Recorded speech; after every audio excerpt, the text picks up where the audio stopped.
Hi guys, tara food trip tayo. Nandito nga pala kami ngayon sa Gogi Money Buffet and Korean Restaurant and Unlimited. Located sila sa Island Plaza, El Pelevista Street, Makati City. Pagpasok mo pa lang, i-greet ka na agad ng mga staff nila. Annyeonghaseyo!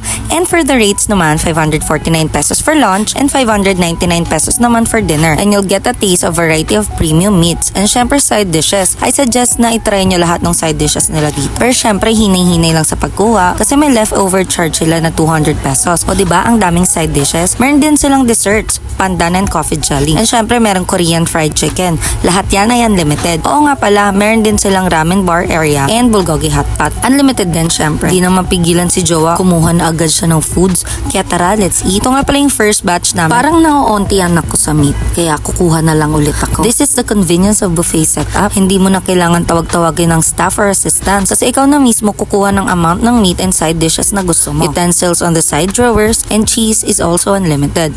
Ang tinry namin is yung bulgogi hotpot na lang kasi sawa na ako sa ramen. Pero still favorite ko pa rin. Dito nagpa-assist ako sa staff nila. Very accommodating and mababait sila. Itong mga drinks nila dito ay charge separately. So soju is in. Grabe, all seats occupied. Kita nyo naman, daming tao. Out of all the unlimited samgyup restaurants na try namin, isa to sa talagang nagustuhan ko. Talagang mapapag-good food, good mood ka. Ang store hours pala nila I guess is 10 a.m. to 2:30 a.m. Di ko na natanong ng maayos kasi talagang nakafocus ako sa pagkain. Kaya ano pang inaantay mo? Yayain mo na ang friends and family mo para ma-enjoy nyo ang grill and hotpot setup ng Gogi Money. Uuwing busog na naman. Ayun lang, bye-bye!